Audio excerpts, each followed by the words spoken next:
Tukianza kumcheki bwana Gold, tukiangalia overall bado tukiangalia overall katika recent price tunaona bado Gold alikuwa katika bullish momentum, kwa sababu hakuna sehemu yote ambayo kuna shift tumepata kutokea hapa mpaka hapa, hakuna kuona maana kwa movement ya Gold ambayo ilianzia hapa kutokea huku ni vile ambavyo tulichukua entry yetu ya kubai kutokana na mazingira fulani ambayo hapa naweza tukaanza kuyaonesha tuweza kufahamiana zaidi.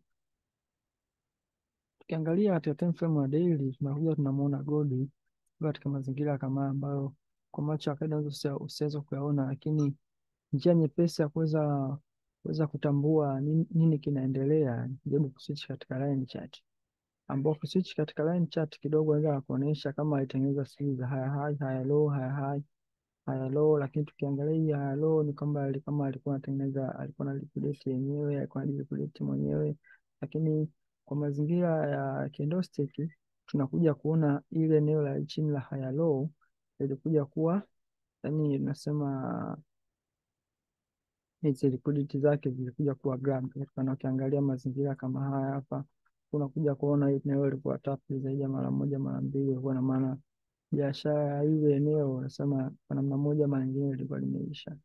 So ina maana tukiuta katika line chart tunakuja kuona ile eneo price itengeneza high high high low, price ikajikudeti yenyewe, kisha price tunaona hiyo imeenda, ambapo tukiangalia katika line chart tunakuja tunaona ni kama BOS ilifanyika ile eneo, lakini hapakuwa na eneo lote ambalo lilikuwa tapped kwa ile kwa kutumia hii line chart.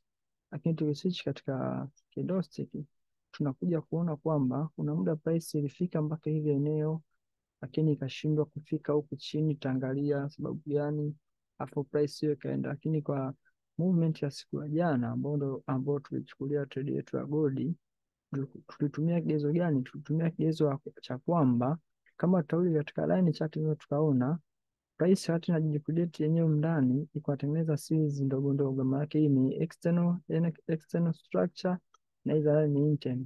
Kama ukiangalia katika hizi internal, price ikatengeneza high high high low high high high low, kisha price ikaondoka mazima. Hiyo last high low tukiangalia katika ile eneo ukifanisha ukicompare na hili high low ilikuwa tap na ile eneo, lakini ile eneo ni vipi? Mbona high low yake kuwa tap? Kwa maana kama ni kwa siku ya jana ilianza kuangalia ile eneo ambao ukiswitch katika candlestick ni ile hapa eneo ambalo ukiangalia kuna hii candlestick moja ya bullish ambayo ina long wick rejection. Katika ukutana na candlestick yenye long wick rejection na style kama hii hapa, means ya kwamba ndani ya ile eneo kuna structure ambazo zipo, ambazo price inabidi ije imalizane nazo, ambayo ukirudi katika line chart ndo unakuja kulikuta ile eneo ambalo ile eneo ndo lilipelekea kuvunja kwa hii hapa BOS hapa juu, yani hii BOS ya hapa ambayo ni high high, nasema akaka eneo akando kalipelekea hiyo biashara yote kufanyika hapa, ambayo ilikuwa ni high high. Kuna maana kama high high ilivunjwa, maki utajiuliza high high ilivunjwa na nani?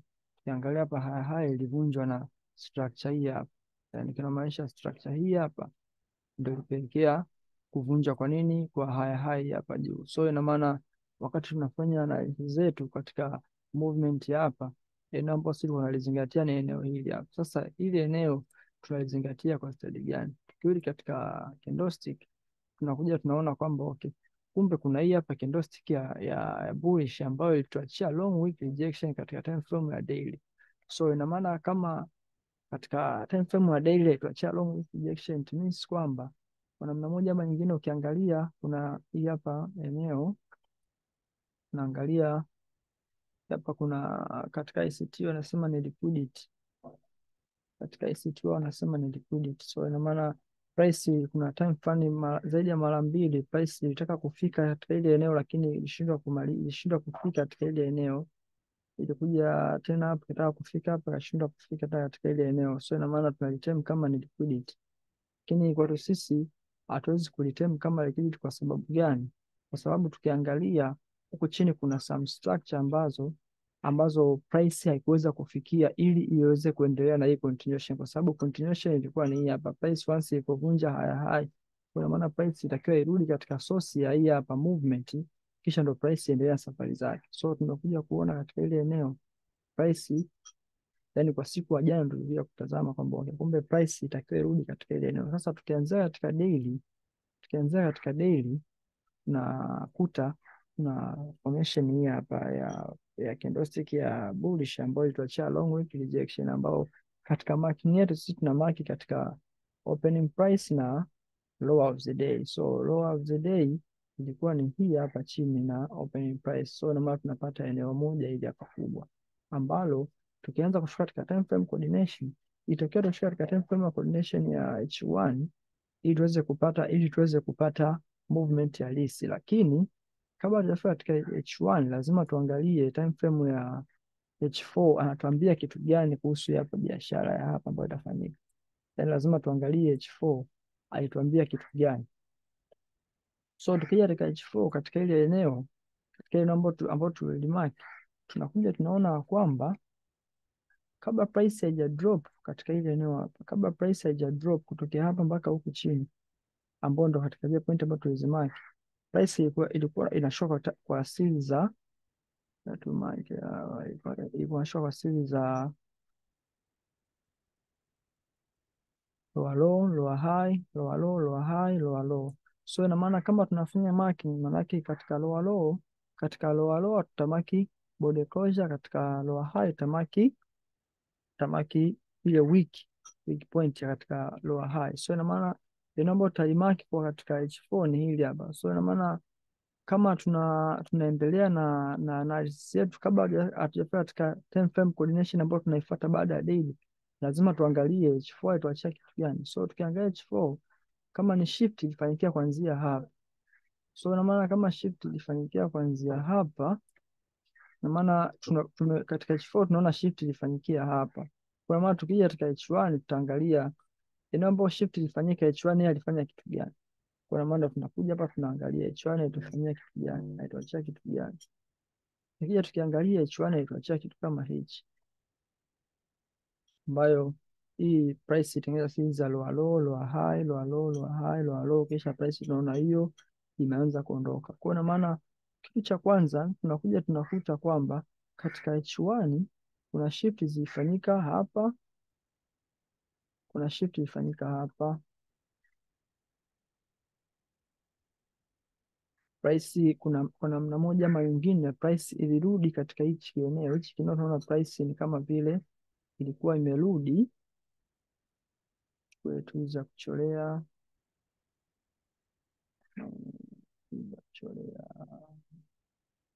pana hii hapa.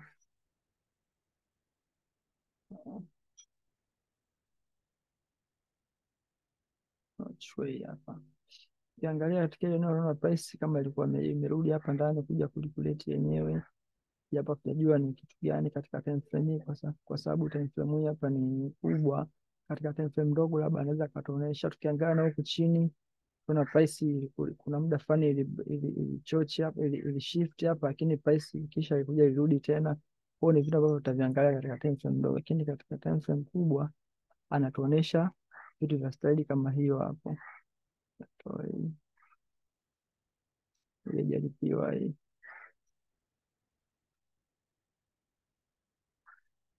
So na maana katika time frame ndogo katika H1 anatuonesha kitu cha staili kama hii hapa. Kwa hiyo na maana kwamba tushaona kwamba hapa chini price iliweza kushift, lakini kama kuna namna moja ama nyingine price ilifanikiwa kurudi.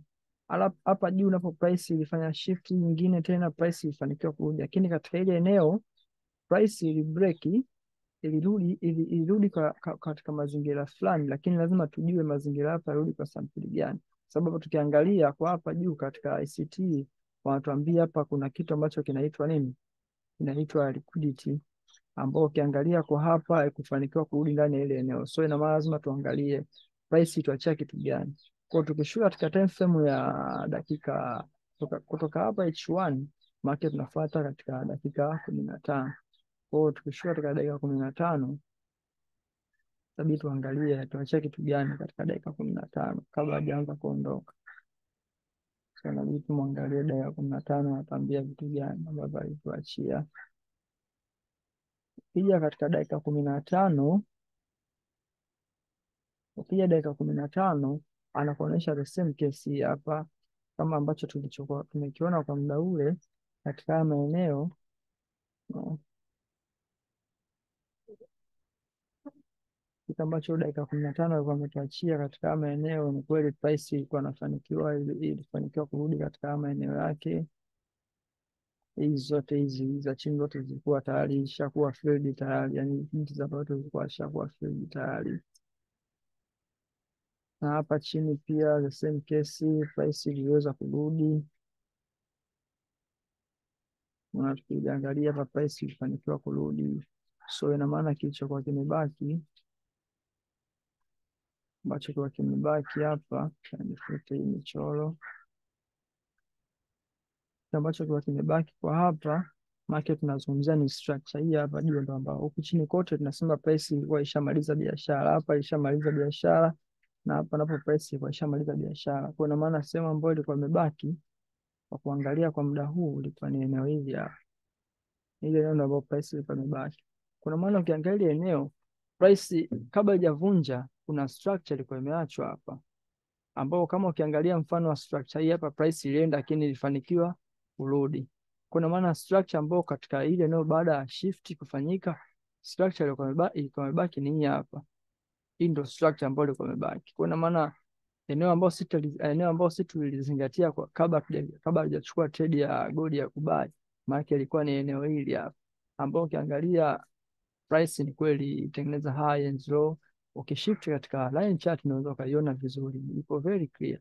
Kwa maana ukishift katika line chart utamaki maki, tunasema ndo hizi ndo eneo ambayo tutalizingatia highs and low, ambao ukirudi katika candlestick unakuta ni hili, ambao katika higher low katika higher high tutamaki body closure, katika higher low tutamaki weak point. Kwa maana ukiangalia ile eneo lipo hivi, kwa ina maana pasipo kuumiza kichwa sana, manake eneo lako la mazingatio ilikuwa ni hili hapa. So ina maana kama unahitaji kuminimize risk yako, ambao ukiangalia hii ina pips ngapi? Ina pips almost kama 11. Kwa sisi hatuwezi kufanya biashara ya kuingiza pips 12. Kwa lazima, kwa sababu time frame yenyewe ni dakika 15, hatuwezi kufanya maamuzi ukizingatia gold yenyewe na mwendo mkubwa sana. Kwa maana ambacho sisi tutachokifanya ni kufika katika time frame ndogo, kabla hajafika katika time frame ya dakika 5 lazima tuangalie, kabla hajafika katika time frame ya dakika 1 lazima tuangalie dakika 5 yeye alituambia kitu gani, kwa sababu tukitumia ile first trouble area tutagundua hapa ni kitu gani ambacho hapa price ilikuwa inatuachia before tujaenda katika time frame kuonyesha dakika 1.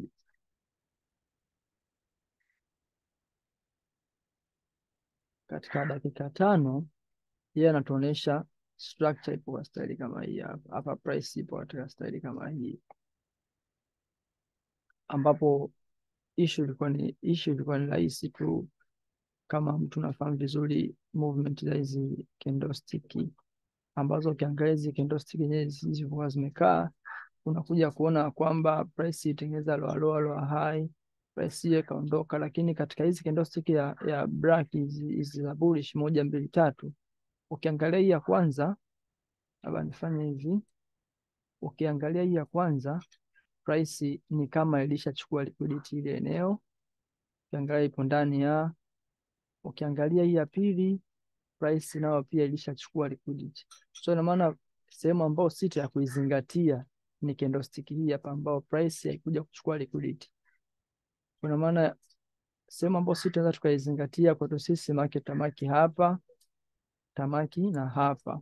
Hizi zote chini tayari zishamaliza biashara. Kwa utazimaki tu hizi in case ya kwamba unahitaji kujua stop loss yako utaiweka sehemu gani.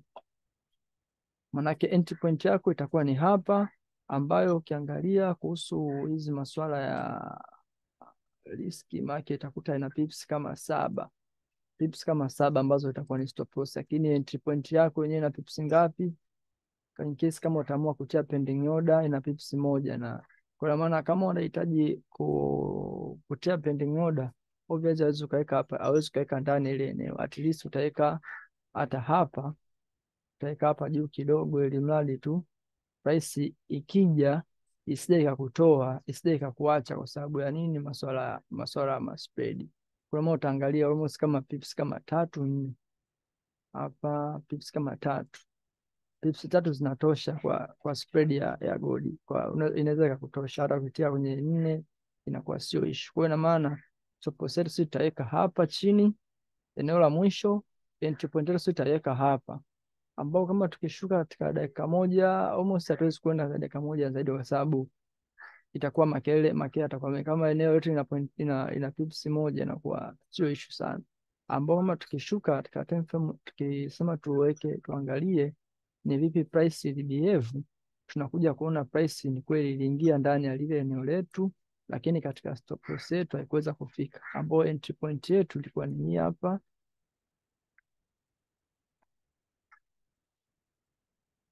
Entry point yetu ilikuwa ni hii hapa ndani, afu nini stop loss yetu ilikuwa ni hapa, ambao ukipima ilikuwa ni the same vile ambavyo tuliangalia, pips kama 7, pips kama 7. That's why price iliingia mpaka hapa ndani. Kuna maana kama mtu ambaye alifanikiwa kuingia katika hii hapa nje, it's okay, au mtu ambaye aliingia, lakini kwa the moment sisi tulivyochukua hii entry, tulichukua entry kwa style kama hii hapa, ambao hii katika daily utakuta jinsi tulikuwa tumeanza kumchorea ujamaa, sababu kwa tumeanza kumchorea ujamaa ni vile ambavyo amejiheve. Eneo ambalo tumefanyia biashara ni eneo dogo tu, maana tumetoka katika risk ya pips karibia 220 na ngapi hizo, kwa mpaka hapa tunafikia sasa hivi, ambao tunakiangalia gold ametembea kidogo mbali mrefu mpaka hapa almost kama pips 270 na kutokea muda huu hapa. So hivyo ndivyo ambavyo tulikuwa tumechukua gold.